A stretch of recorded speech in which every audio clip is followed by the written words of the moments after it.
How you doing, blessed people? You know we are here. You know what time it is. It is the Taylor Collective. Oh, we got some new stuff, but before we start, you know how we gotta start with that anthem.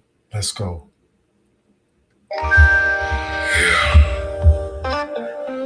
see the man today, They see the man today, but they don't know about the nights I had to fight just to become him. Faith never meant I wouldn't go through nothing. Like and subscribe. Faith meant I wouldn't go through it alone. Taylor Collective. Yeah. Let's get it. I put my right hand up, eyes to the sky. Still got breath in my lungs, so I'm still gonna ride. Come on, As come some on. doors get closed, as some doors get closed, and some dreams get denied.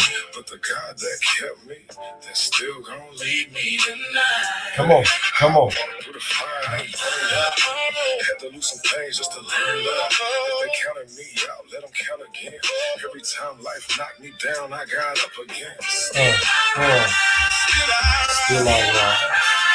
Grace on my life, you can see it in my eyes. Still alright.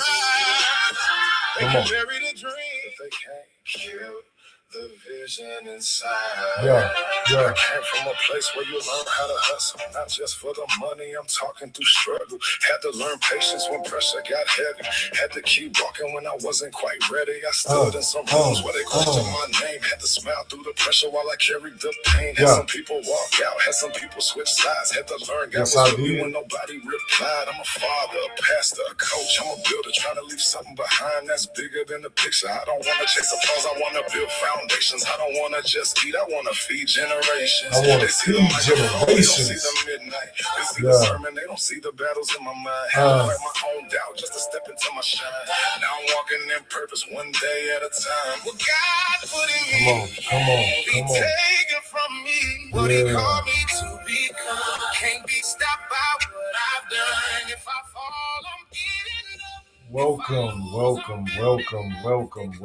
We are here, the Taylor Collective. I'm glad you're here. Before we get started, I want to speak to our sponsors. I want to thank Inkstress Notary for helping sponsor this to get this going. Hey, if you need a notary, hit up Inkstress Notary. I'm telling you right now, that's where you want to get all your stuff done. It's done by a Christian woman, powerful, elegant. Let's do this. And I also want to tell you before we get started, guess what? I need you to hit that like button and subscribe. Not only do I need you to hit that like button and subscribe, I need you to tell your neighbor and your friend, hey, he got some real stuff going over there. We need to like and subscribe. Listen to me. I don't know if you've been listening to the other episodes. This is a podcast of real conversation. We're not just going to be on here. If you want to hear the preaching, you want to hear the teaching, we do that on Wednesdays on T. Taylor Ministries. We got all that over here. But on Taylor Collective, we going to have real conversations about culture and everything. You know, one of the things I want to discuss, it happened last night. Let's talk about Nipsey Hussle, how his legacy is bigger than music. You know, I wasn't planning on sitting down and doing I wouldn't even call this a music review because I'm not a music critic. I'm not one. I don't listen to rap. I don't listen to any of that. That's not even what Taylor Collective is or what we are about. But what I ended up doing, because Nipsey's birthday is a day behind mine. My birthday was yesterday. So whoop, whoop. Happy birthday to me. Go ahead and show me some love. Hit me some happy birthdays in the chats. Show a brother some love. Treat a brother real good. Make a brother feel real good in Jesus' name. His birthday a day after mine, and my history with knowing about him from, I want to say from, first time I heard him was in like 2006 when they created Pac's Life. It was the 10-year anniversary of, I guess, Tupac's death at the time, and they put together a compilation of songs, and he happened to be on there. And that was my first time ever hearing about him. So when I heard that this project was coming out, I was like, you know what? Let me give a review on it. Let me talk about not just the music, but the man. So when I started hearing like little clips, I see commercials, I see things like that. And when I listen to some of the pieces that I've seen on YouTube, it's a project by Nipsey Hussle and Bino Rideaux. The project is called Prolific, and it started making me think about something bigger than music. It started making me think about legacy. Why I initially followed him at the time of my life. Of course, I don't follow him now, but one thing that I do know that he represented was legacy. It really made me think about legacy. Because think about this, we're listening to the voice of a man who isn't here anymore. That's one of the things that I remember back when I was younger and I used to listen to Pac. That used to have me like, man, he ain't here. Man, he working hard. He doing this. Pac died at 25. And one of the things that Pac did, he did leave a legacy, with his music and everything to take care of everything. But as I listened to this, because around the time when Nip transitioned, I had lost one of my cousins around the same age. It was a lot of death going on at that time. Kobe Bryant, so this was a very tough one because as we sitting here listening to a voice of a man, who's not here, who's built his legacy years after his death, we're still hearing Nipsey. We're still talking about Nipsey. We're still studying Nipsey. We're still debating Nipsey. And now there's new music coming out, with his voice on it. And people are pressing that play button. All I hear all over the airways, all over my YouTube channels is Nipsey. Right next to me listening to a preacher, go to the top of his lungs, I'm hearing a Nipsey commercial. Cat Williams is, I guess they made a partnership to where Cat Williams is in every commercial that comes through it. So I thought that was very profound. And then listening to all that and seeing all that, it made me ask myself, what does it actually mean to leave a legacy? Like, what does it actually mean to live a legacy? Because everybody wants to be successful. Everybody wants followers because that's what everybody's posts for. That's what everybody do. Everybody wants followers. Everybody wants money. Everybody wants recognition. Everybody wants to be known for something that they either are great at or something that they're trying to be great at. But here's the question that nobody asks enough. What are you building that will still matter when you're no longer here? Like, what are you actually building? What are you actually putting together? And I think that's what we want to talk about today. That's what we need to talk about today. Not as a pastor. If you follow me, I'm the pastor of Kingdom Legacy Center, but I don't want to speak to you as a pastor. I don't want to preach to you. I'm not trying to preach at you or to you. I want to speak to you as a man, Travis Taylor, as a father, as a friend, somebody that knows how to live this life as a man. Because I think there's something we can learn from Nipsey Hussle. One of the things that I want to bring up and talk about, before I go even further, let me hit you with this. There's a QR code on the screen that says, buy me coffee. If you know me, I love me some coffee. Scan that QR code. Go ahead and purchase a brother some coffee. I'm not a big Starbucks fan, but I'll find some coffee somewhere. I'll go purchase me some coffee. Look up. But all that money will go towards building this platform even bigger. I joke about the coffee, but it will go towards building a bigger and better platform. And what I want to discuss in this next segment is the marathon. One of the things I think that Nipsey understood was the marathon. Again, I told you this is not a Bible podcast. This is a real conversation. But the Bible tells us that the race is not given to the swift or the strong, but the one that endures. Nipsey understood the marathon. He understood what that meant.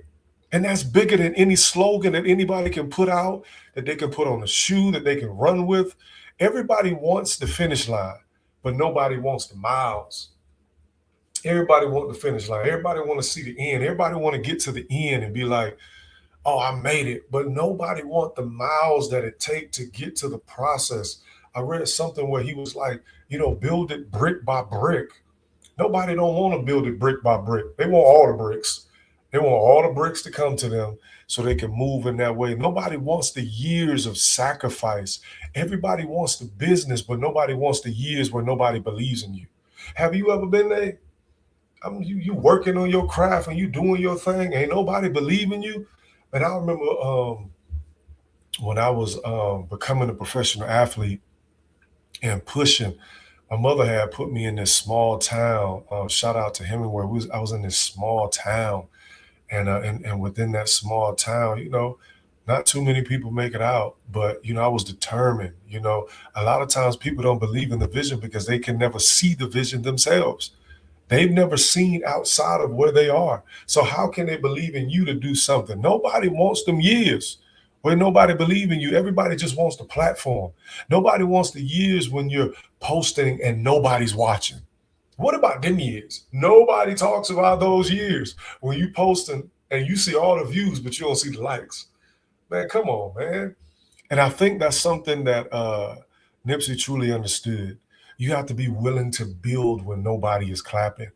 And that's hard. For a lot of people, that is very, very hard. You have to be willing to build when nobody's clapping.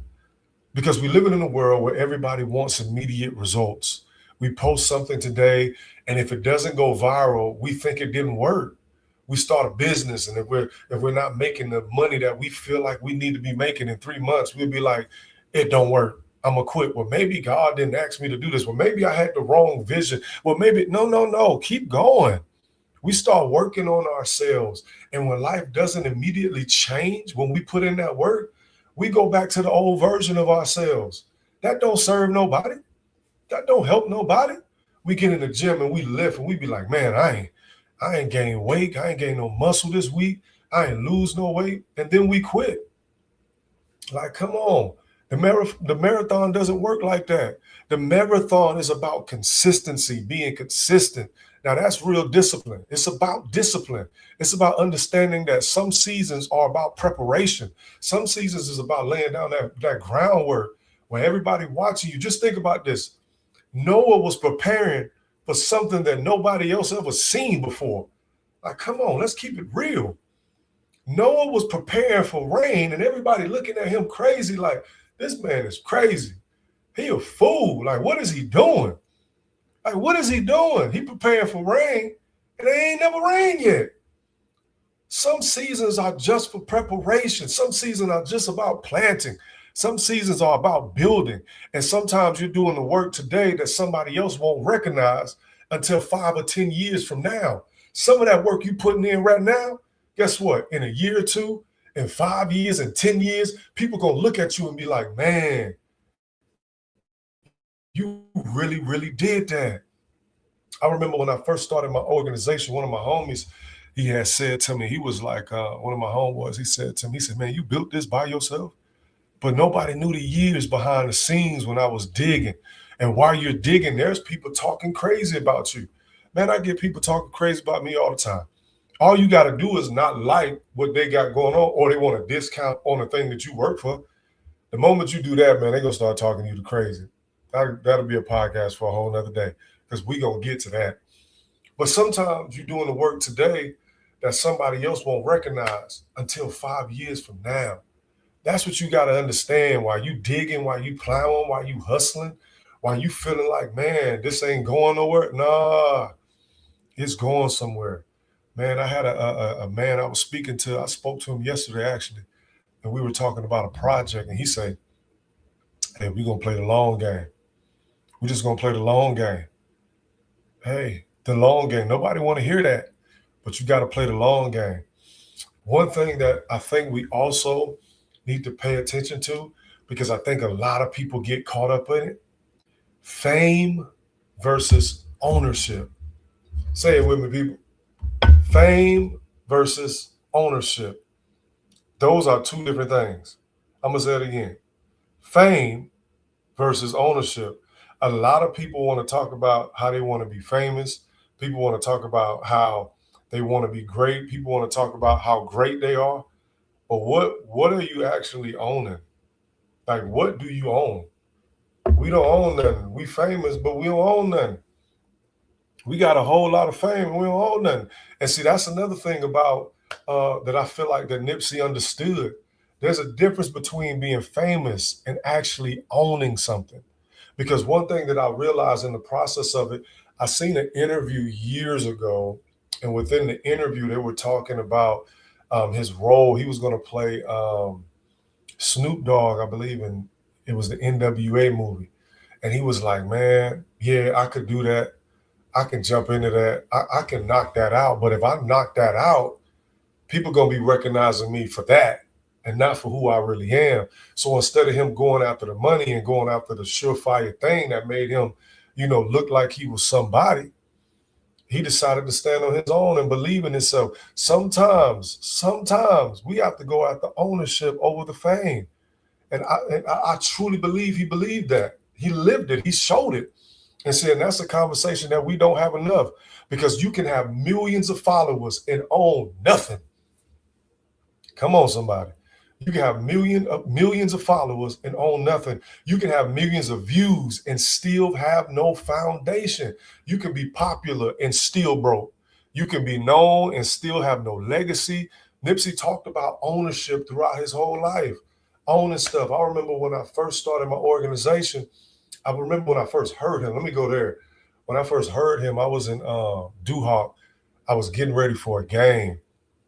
And while I'm in there, I seen this interview where he was pulling back his armrest.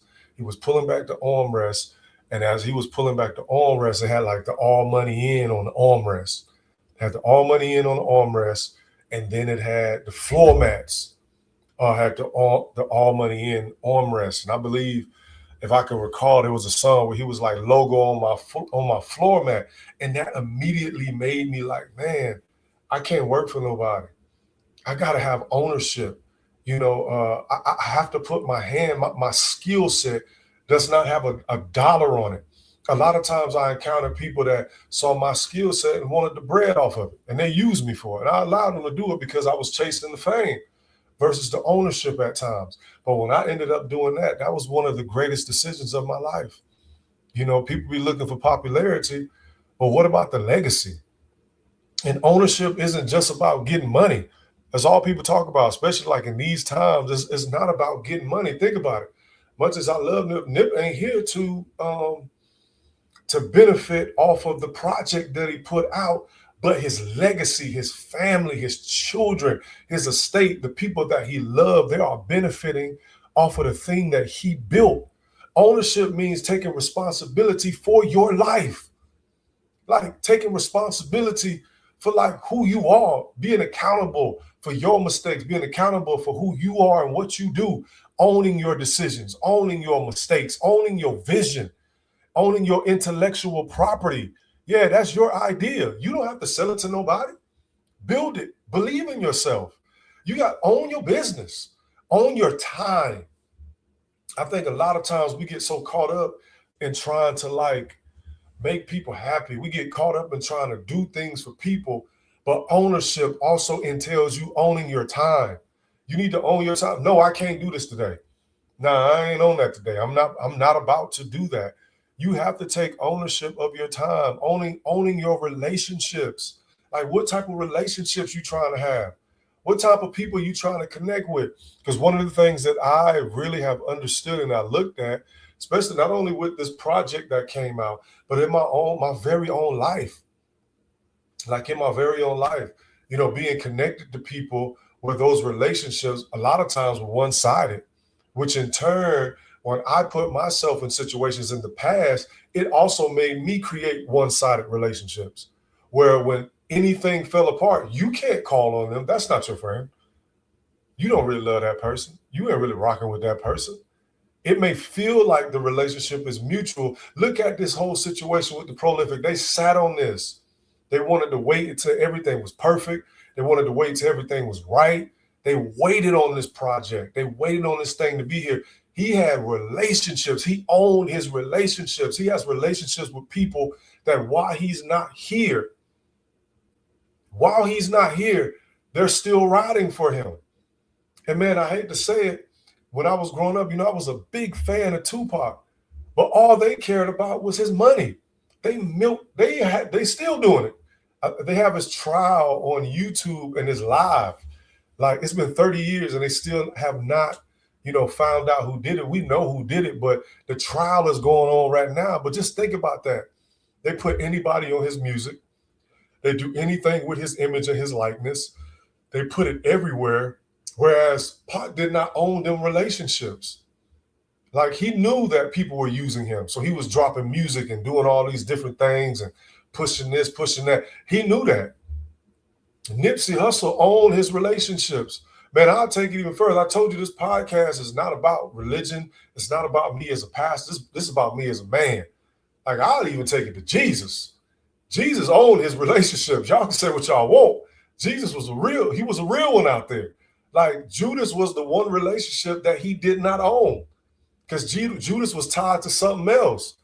And so a lot of us, out of the 12 people that he had around him, one of them was the devil. Like, you got to own your relationships and your friendships, that when your presence is not there, your people still rocking with you. Man, it took me 40 years to realize that. I wouldn't say 40, 39, I guess. It took me 40 years to realize that, though. Like, a lot of times you think that you have relationships with people, you love them, you rock with them, you are consistently doing for them.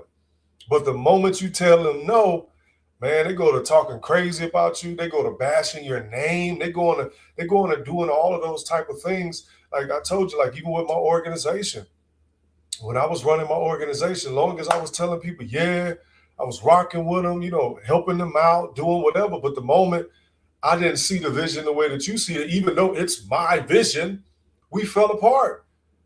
I had people talking about me, dogging me out, calling me out. And in the beginning, it hurt me. But then I realized that's what they did to Jesus.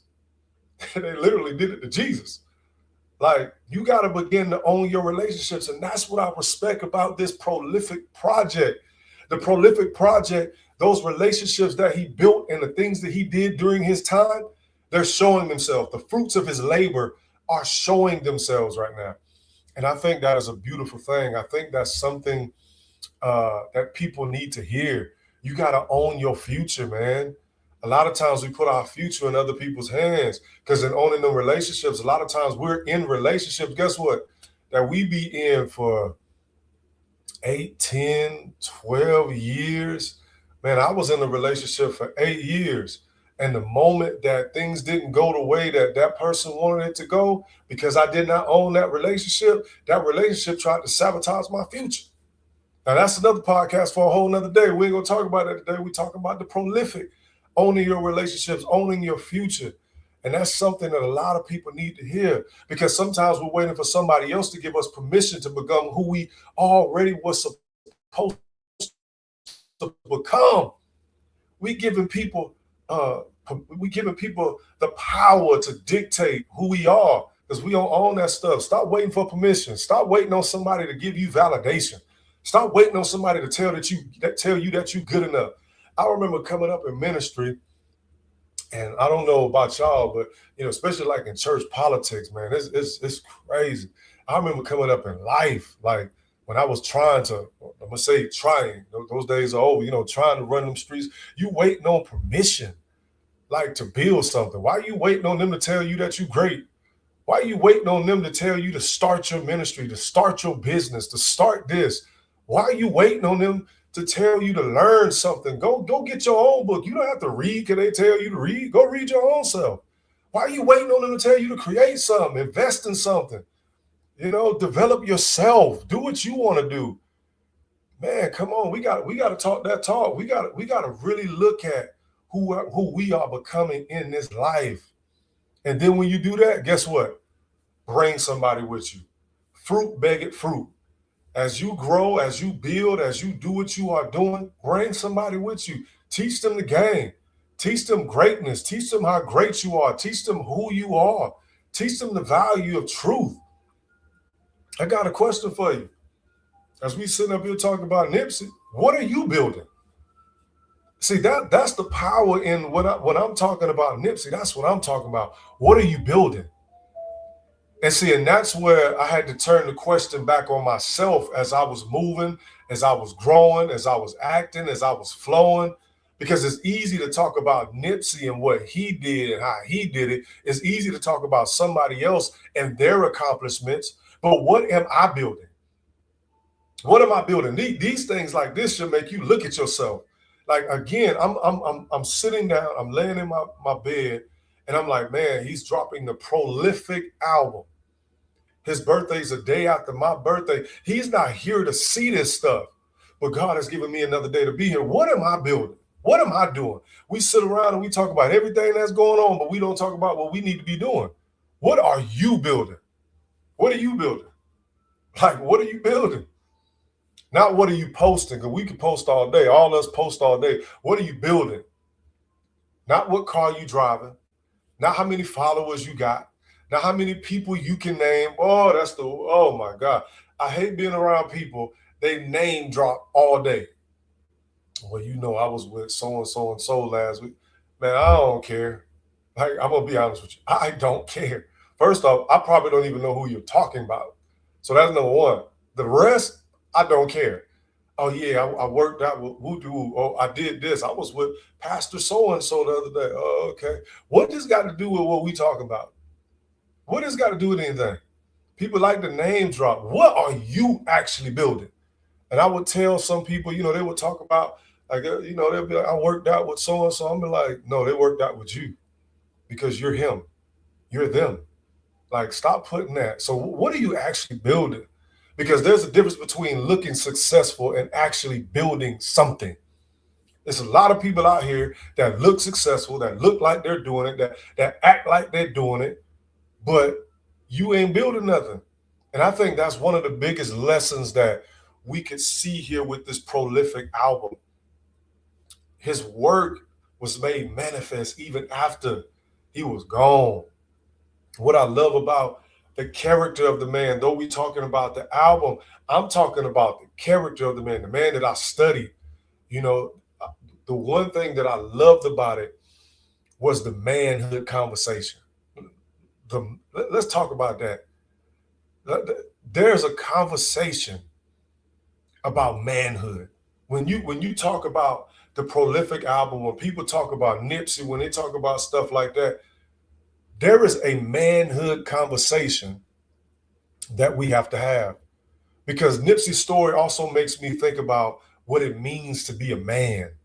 I remember he was saying he was riding in the car with this guy. I watched a video. This was years ago. He was riding in the car with this guy, and he was talking about how he affirmed his daughter every morning, I think, on the ride to school. Man, that's something me and my baby do. Me and my baby, when I'm taking her to school, we used to have this affirmations that we would sing every morning, unless she was super tired and she would sleep. Every morning we had affirmations that we say. Of course we prayed, but we had affirmations that we pray. If you follow me on T. Taylor Ministries, you know I'm a decree and declare. We're going to decree and declare that this is what God is saying. And so I would tell her all the time. I tell my daughter all the time from when she was little, baby, you're beautiful. Baby, you're awesome. You are amazing. You know you amazing. Now she's 10 years old, and I'll tell her, baby, you know you amazing? She'd be like, yeah. You know you awesome? She'd be like, yeah. You know you beautiful? Because one thing that I would never allow her to feel like she's not worthy. And that is a manhood conversation that we have to have when it comes to men. Like for some people that I see, and they, you know, I was reading in the comments when they were talking about the album, they talking about how old it was and this and that. And I'm like, man, this man created a body of work that is about to feed his children. He's no longer here, and he's still feeding his children. That is the life that we should strive for. The Bible even tells us that a man leaves an inheritance for his children and his children's children. You know, I'm not about to sit here and tell you Nipsey was perfect, because I didn't even know Nipsey. You ain't perfect. I ain't perfect. I said I ain't. I ain't say I'm not. I say I ain't perfect. None of us are. The Bible even tells us our righteousness is as filthy rags. So even on your best day, you ain't perfect. So I'm not saying he was perfect, you know, because I'm sure he wasn't. I'm not trying to turn him into a saint. I ain't trying to do none of that. He was a human being just like us. He had flaws, he had mistakes, he had contradictions. Who on here can talk about their contradictions? Man, I've had many contradictions in my life. Just, you know, all of us. Your very self, man, you got contradictions right now. Like, should I do this? Should I do that? Who am I today? Who am I tomorrow? Man, when I hit 40, I was like, yeah, everything that happened in the 30s, it don't exist. It don't exist. Listen to me, it don't exist. Your mindset has to shift into a place that is beyond where you're trying to reach. And if you can't go to a place that you're beyond trying to reach, you're going to stay stuck where you are. You got to start beginning to build bigger, especially as a man. But one thing I wanted to talk about, this is the thing. You can learn something from somebody else without pretending that they were perfect. Because a lot of times I think people hate on the fact that you learning from somebody, you building from somebody, and they be like even now, there are going to be some Christians that's going to watch this podcast and they can be like, well, he's a pastor. Why are he talking about prolific? Well, because I'm still a man, because I still exist in society. I'm not saying that I'm gang banging and I'm shooting them up. I'm talking about the man that he died. We literally a year apart, birthdays a day apart, Leos, like all that stuff. I'm still a man. People going to be looking at it like, well, he did this. He was a crip. That's good for you. You can beat on all that. I'm looking at the manner of man that he is. I'm looking at the person, because whether you know it or not, when it comes to masculinity and manhood in America, guess what? It ain't too many of us out there. It ain't too many. It's a lot of men out here that don't even know how to be men. It's a lot of men out here that's out here trying to figure it out, that's out here trying to understand. I talked to a young brother maybe like 2 months ago, and as I'm talking to him and I'm explaining to him about, who he is and what he need to stand on, he was like, I don't know why I feel that way. I said, because you ain't never had a daddy. You ain't never had a man talk to you in a way that invokes conviction in you to make you be different, to make you stand on something different. You ain't never had a father. And he sat back, he was like, dang, you right. Because I know the feeling. I've been there before my stepfather came along and taught me how to become who I became. Nipsey had a father. He had a father. So it makes sense. I think a lot of people get caught up in the fact that I know for me, let me say this. I know for me, I appreciated that there were things about the way Nipsey thought about responsibility, fatherhood, business, community, purpose, those type of things. I feel like those are things that men need to examine. Men need to examine that, because being a man isn't just about having money. I've been around men that felt like because they got money, or in this culture, we call it having a bag. They have a bag and they got money, that there are men. No, there's men out there that feel like because they get women or they have a lot of women that there are men. It's not even about being the loudest person in the room. A lot of men think because they're loud that they men. A lot of men think because they can break bread that they're men. That don't make you no man. It's not about being feared. It's not about proving how tough you are. There's another level of manhood. And guess what? I think the number one level of manhood is responsibility. Or should I say accountability? Why you say that? Again, at the end of the day, this podcast is about real conversations. It's about talking that real, speaking that real. But at the end of the day, I'm still a man of God. And me being a man of God, the reason I think this is the number one thing, because when God came into the garden in the book of Genesis, guess what he said? Adam, where art thou? Now, to me, I'm like, what you mean where he at? You're God. What do you mean where he at? You know where he at. What you talking about where he at? But it wasn't so much God trying to figure out where he was. God knew where he was. But guess what? Adam lacked accountability. Adam lacked responsibility, like many of the men today. The first thing, instead of Adam answering the question, guess what he said? The woman you gave me, brother, lacked accountability. So I believe responsibility and accountability are the number one things that a man should stand on. So as you bumping and listening to that prolific album, much as you love Nipsey and all of that, listen, one of the things he stood on was responsibility and accountability. How do I know that? Look at this album. Let me ask you a question, brothers. What are you responsible for? I don't care about your job. What are you responsible for? Me as a man,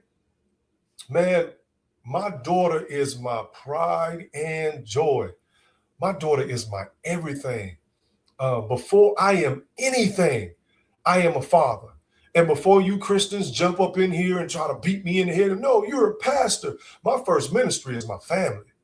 That is my first ministry. My daughter. What are you responsible for, brother? If you're watching this right now and you have not spoken to your kids, I need you to get off that prolific album.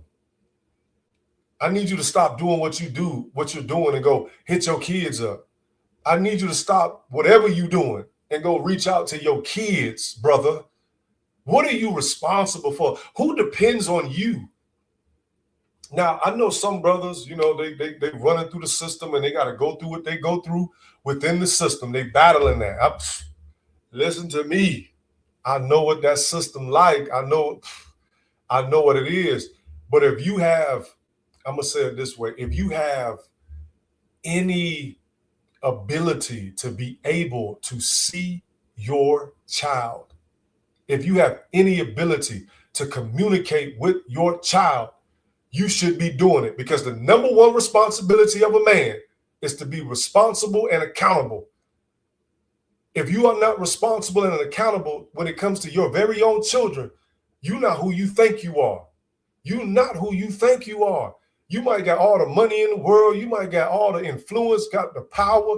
But if you're not taking care of your responsibilities, and when I say taking care, I ain't talking about buying stuff, because a lot of men, that's the first thing they're going to bring up.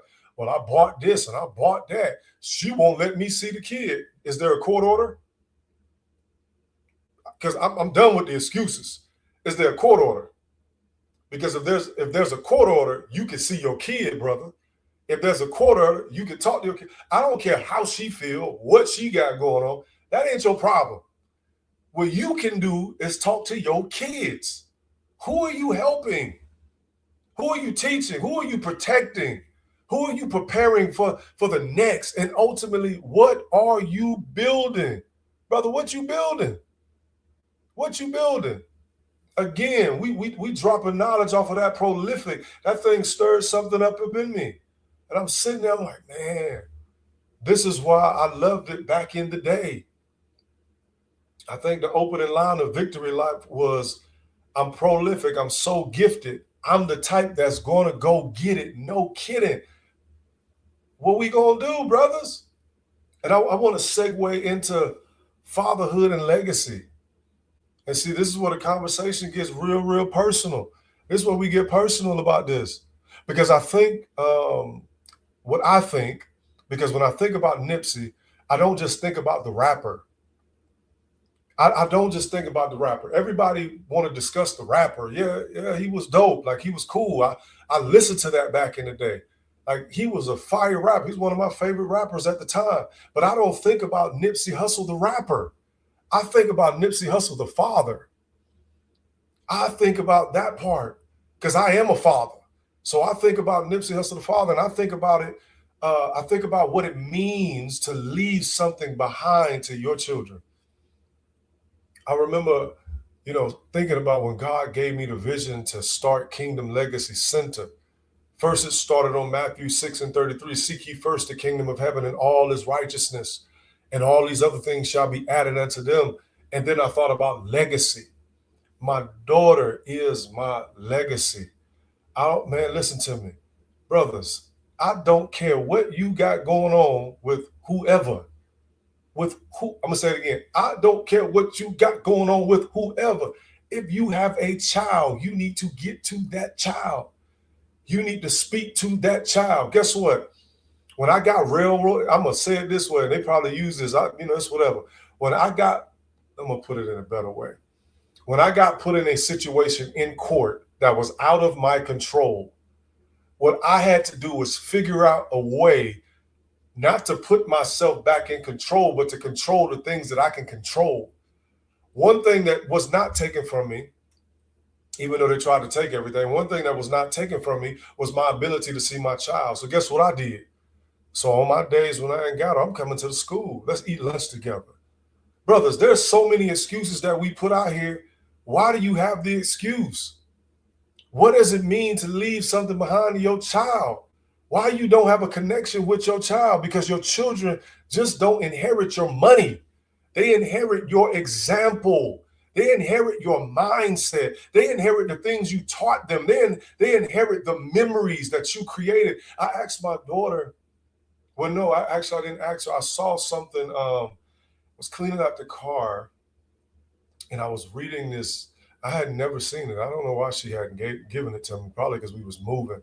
I saw something where she was like, she had wrote down one of her favorite memories with her father was when we go swimming. And if you know me, I can't swim, but I get in that water, I work out. And because I'm tall, of course I can stand up in the water. But she was like one of the things, and I would have never thought that. I'd have never in a million, out of all the things that we've done did, out of all the places we've been, I would have never thought that the one thing that she loved more than anything that we do was going swimming. And I was like, okay, well, we're gonna go swimming again this week. I think we ended up going swimming about 3 times that week. But it really hit me because out of all the things that I could do, out of all the places I could take her, she picked something to where we are intimate together. Something where it's her and me. Like she wants me to see her swim. She wants me to see her in her excellence. Man, and it hit me. They will inherit the things that you taught them. They will inherit the memories that you created. They will inherit. Guess what? Guess what, brothers? I'm about to say something. I'm about to shatter your world right now. They will inherit the way that you showed up. How did you show up? They will inherit that. I was thinking to myself, of course, I talked to many people that know me. They know I talk about my stepfather a lot because he the one that helped raise me and helped me to become the man that I became. Now, granted, I ain't do everything exactly how they told me to do it, but I tried my best. But one thing that had hit me this week, actually, I was driving. Well, actually, on my birthday, I was driving, and I said to myself, I see why my biological father gave up. I see why he quit. That's a conversation people don't want to have. Dealing with the court, fighting with the court, dealing with the lack of finances. I was like, man, especially in those times, I knew it was hard. But guess what? It's still not an excuse. It's not an excuse. Every man is different, but your kids will inherit the way that you showed up. One thing my daughter knows is going to happen. Her daddy's going to be there. Her father is going to show up. She know that I don't care what it is. Her daddy going to show up, and that's bigger than an inheritance. You can work all the days of your life. That's bigger than an inheritance. Like, think about this. There's so many kids of millionaires and billionaires, and one of the things that the kids complain about a lot is they be like, "Well, I bought this big house and I did this and I did that." Guess what them kids say? But you weren't there, Dad. You weren't there. You didn't help me with my homework. You didn't come to my recital. You didn't do those things. Man, your kid inherits more than just your money. You can leave your child money and still leave them without wisdom. You can leave all the stuff that you want to leave to them. Like I watched the interview, it was a podcast with Black Sam on it, and he was talking about the promo run. He said he was happy. I think they ended up asking him a question about would he ever leave LA. And he was like, well, I may because my niece, Nipsey Hussle's daughter, he said we was doing a promo run in New York. And he was like, I think she liked New York. She had never been out of LA, I guess, but she liked New York. And so he was like, one thing that stood out to me of what he said, but she ain't got to enjoy it the way that she wanted to because they were on a promo run. So just think about this. When she was young, her father died. He was murdered. Nipsey was murdered when she was young. Fast forward, 6, 7 years later, she's doing a promo run to get people to purchase her father's album. Now, just imagine if Nipsey wasn't a good father, if he wasn't there, where would they be at? I'm going to be honest with you. Growing up a Tupac fan, I ain't never seen his family go on a promo run for his music. They got that money though, or whoever got it. I've never seen his sister. I've seen her lately, but I've never seen anyone in his family. Like his mom would do stuff, but she's gone. But like Nipsey's daughter was on a promo run for this prolific album. Like I thought that was powerful because not only did he leave her with an inheritance of wealth, he left her with a body of work that could sustain her life. And then she's capturing wisdom right now, like how to promote. She might not even go into music. She might go into the other things that he was into, but she'll know how to navigate and move and operate in a way that people have never seen before. You can leave them a house and leave them without direction. Like just think about it. He could have left her this whole music. When Pac left here, he left them music, but nobody had direction. Now, granted, he was 25, but Nipsey could have leave all this stuff, but no direction. They say Nipsey left them the blueprint on what to do and how to do it. Guess what? I'm going to take it further because remember, I'm going to take it back. It's still a Christian podcast. It's still a Christian podcast. I'm still a Christian. I'm still a pastor. Jesus left us the ultimate blueprint. Yeah, eat that one. He left us the ultimate blueprint on how to live, how to walk, how to move, how to carry ourselves, how to talk. Listen here, you can lead them possessions and leave them without purpose. You can give them all the possessions in the world and leave without purpose. And they'll have no purpose. They won't know what to do next because you gave them nothing. You gave them a bunch of, I bought you this. You ain't give them presents. You didn't give them the wisdom and knowledge. Come on. So the real question becomes, what are you leaving in your children? Oh, yeah. Yeah. Not what are you leaving them? What are you leaving in your children? Will you, when you leave here, will you make your child better? Will the people around you be better because of you? When I listen to Black Sam in interviews and Bino and everybody that's a part of their camp, they just talk about the blueprint. They talk about, it was like, man, you can sit next to Nipsey and just get knowledge without even trying. Like he just gonna give it to you without even trying. Like just think about that. Because your legacy, hold on, let me say it this way. Because your greatest legacy might not have your name on it. Think about that. Your greatest legacy might not have your name on it. It might be living inside your child. Think about that. So when you moving and grooving, when you acting the way you acting, when you talking the way you talking, I know one thing about my baby. My baby watches everything that I do. I joke with people and tell people, because you know how Paul talked about he had a thorn in his flesh, and that was his way of staying close to God, you know, at the feet of God. I tell people she's my positive one, where I have to, you know, talk right, live right, act right, move right. She watches literally everything that I do, which segues me into community. Another thing that stands out to me about Nipsey is community. Because what's the point of making it if nobody else benefits from you making it? Like I think about all the brothers that I've met in my life and the people that I've connected with, that I would say, for me personally, eat off the legacy. You know, they've taken it, and it's not because of me, because they're great people, but because of what I have built in my past, of who I was, you know, sharing it with them, being a part of it. I'm watching them coach teams, I'm watching them run programs and all that type of stuff. What is the use of you having all this stuff when you can't share it with nobody? You a gatekeeper. You a big time gatekeeper. You don't want to help nobody. You just want you and your phone and no more. Like, what is the point of having all of this and getting, what is the point? You know, that's the real question. Can you really say that you've made it if everybody around you is still struggling? Can you really say that? Like everybody that's a part of Nip's team was eating. Is one of their names, what is the name? I think his name BH. You can tell BH ain't really a rapper. You can tell he's one of them, how to say this in the best of context. I'm saying he's Crip, he's gangbang. You can tell he's still, you know, he's part of that life. But because you was on a team with the home team, you get to eat as well. Like, come on, you're big, you're growing, you living, but everybody else struggling. Come on, man. I'm not saying that you're responsible for everybody. So let me fix that. I'm not saying you're responsible for everybody around you. I'm saying that when you gain knowledge, you should be willing to share that knowledge. You should be willing to say to yourself, "Hey, bro, let me put you on game.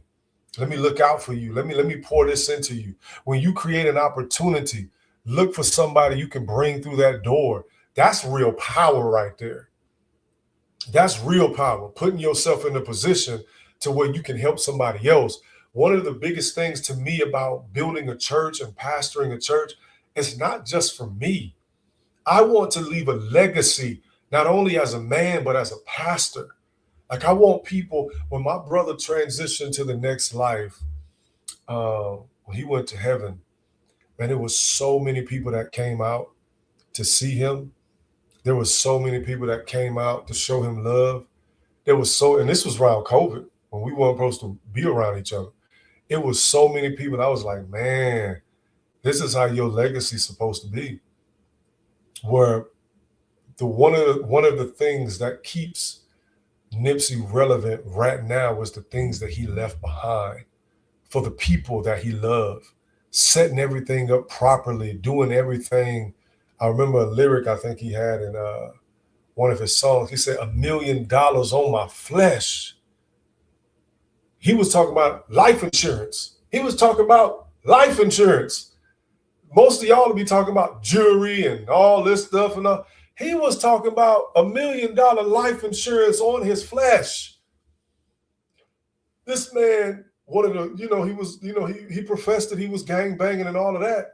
But how many of you men right now have a life insurance policy on your body that your kids can inherit when you transition to the next life? When you learn something, you should be able to teach somebody. Like I'm pretty sure when he said that, he told his whole team about that. Like, listen to me, when you become successful, don't forget the people and the places that helped shape you. Don't forget them. I'm not saying give them everything. Because listen here, there's a difference between escaping your environment and transforming your environment. Now, that's a conversation that's worth having. I think a lot of people really, uh, they talk about making it and leaving it, but they don't really transform everything around you. One thing I would like to add too, there's strange power. There is a strange power of legacy. Legacy is very powerful. This is what really gets me. Nipsey has been gone for years, but his voice is still working. His ideas are still working. They created what? Marathon Burger. They got Marathon OG. They got all kind of marathon chains. I seen Black Sam say they're thinking about turning it into a franchise. His ideas are still working. He'll say, "Yeah, I remember bro said that he wanted to do XYZ," and his community, his team are putting out the things that he talked about. His ideas are working. His name is still working. His family is still carrying his name. His community is still talking about him. His fans still feel connected to him. And now we sitting here talking about him again. Now that's powerful. And that's real powerful right there. We're talking about him in the most relevant way possible. Now, granted, these are songs he written years ago, but we're talking about something that is relevant today, because eventually every one of us are going to leave this earth. Eventually, every one of us are getting up out of here. That's just the reality of everything. Every man gonna live and every man gonna die. When you born and you living, but the fact that you came into this earth, everybody, all of us got a clock. That's a reality. And when we're gone, we won't be able to post anymore. We won't be able to explain ourselves anymore. We won't be able to correct a narrative anymore. We won't be able to tell people what we meant, how we feel, what we think. This is what I was really trying to say. This is why we won't be able to do none of that. The only thing left will be what we built. That'll be the only thing left. The only thing left will be what we built, what we gave. Everybody gonna have something to say about you. But what will be left is what we gave, what we taught, who we love, who we've helped, who we became. Now that's legacy. Who did you become? Sometimes a lot of us have periods of life where we're not who we are supposed to be. I'll say it that way. We are my mother. I love when my mother uses that word, especially when she's describing a man. She was like, we was talking about somebody one day. And she was like, yeah, when they weren't who they were supposed to be. A lot of times, us as men in the course of trying to find our way, we're not who we are supposed to be. But when you become that, now that's legacy. So question this. Let me ask you something. Was Nipsey Hussle successful? Was he successful? And I'm not talking about album sales. I'm not talking about streams. I'm not talking about awards. I'm talking about the bigger question. The real bigger question. That's the question that I'm talking about. I'm talking about the bigger question. Did he accomplish what he was trying to accomplish? I think that's where the conversation gets very interesting. Because success isn't just about how much money you make. Success isn't just about how many people know your name, because that's one of the things that we like to bank on. Sometimes success is changing the way somebody thinks. How many people that have you encountered and you changed how they thought? Sometimes success is, just creating an opportunity for somebody else. Sometimes it's becoming the father that you did not have. Becoming the father. All these excuses we always say, well, I didn't know how to do this because I ain't had a father. Stop with the excuses. Sometimes success is becoming what you've never seen. Being the father that you didn't have. Okay, your father wasn't there. Guess what? You be there. You be there more. You talk about how your father worked all the time. Okay, work, but be there for your child. You know what it feels like not to be there. You know what it feels like not to have your father there. So come on, step up to the plate. Sometimes it's building the business your family never had, doing something different. Why you can't be the first? Why you can't be the difference maker? Sometimes it's taking what you've been through and making sure that nobody else have to go through it alone. Taking your story, taking what you have fought for, taking the things that you had to wrestle with, taking the story that created this version of you and making sure nobody else have to worry about that. Now that is success too. That is success. Now that's real success. So for me, let me get back to the album, because we on here talking about how Nipsey reminded us what legacy is. That prolific album came out today. What did this album make me think about? Let's see. And that was the question that this album really made me think about. That's how my brain works. What did the album make you think about? Now that's the question that the album made me think about. You will get it. It didn't make me think about the music. It didn't make me just think about whether I liked the song or not, because I didn't go through all that. It didn't make me think about, because I don't know if you remember when they used to put out Pac old stuff. It'd be stuff from this era, that era, and you can tell. It didn't make me think, what does this stuff in the vault sound like? What does this make me think about? I literally sat there. I had so many thoughts. For me, it made me think about a time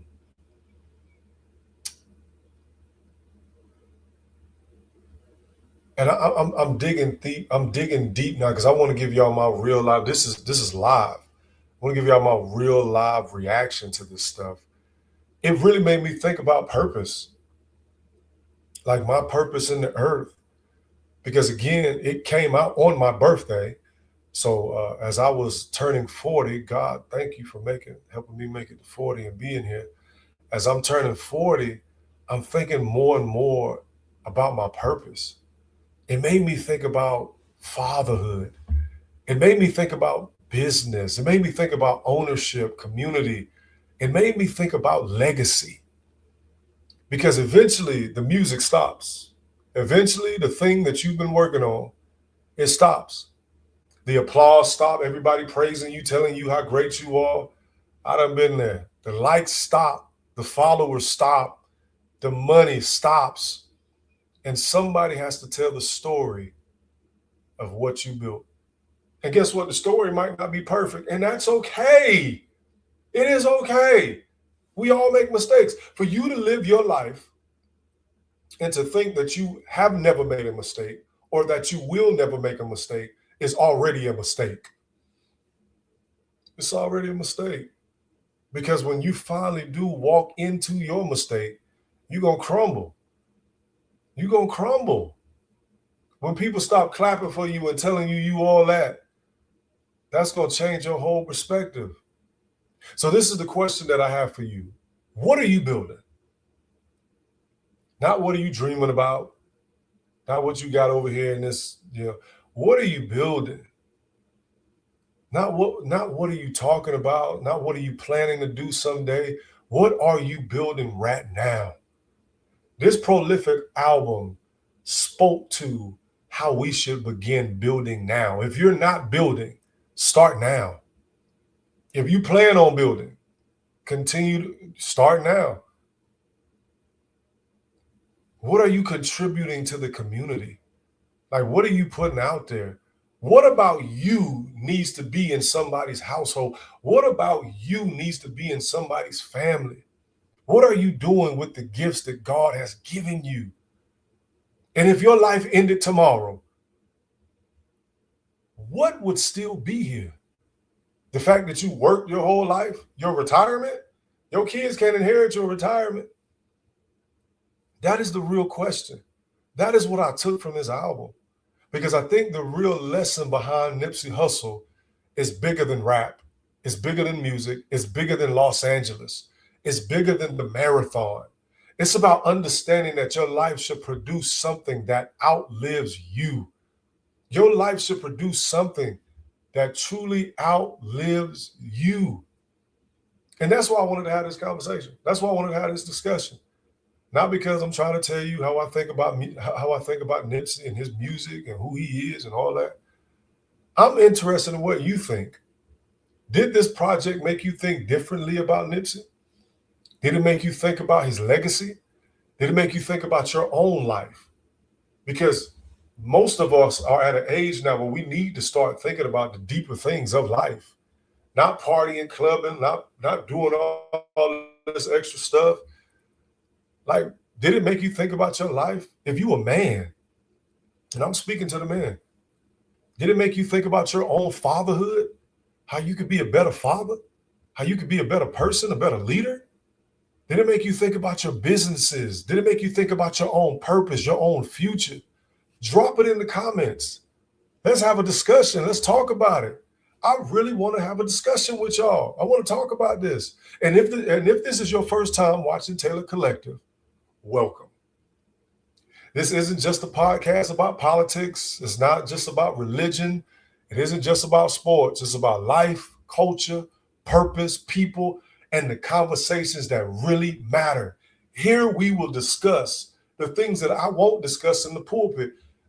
The pulpit is for God's word, not for me to give you my personal opinion. If you want my personal opinions about stuff, you want to hear what I really think about culture, purpose, people, and politics, that conversation will be here. So if you believe we need more conversations like this, subscribe to the channel. Share this with somebody who needs to hear it. And I'll see you in the next conversation. This is Taylor Collective. And one thing I want you to remember, don't just live a life people can remember. Build a legacy that they can carry. And you know how we do.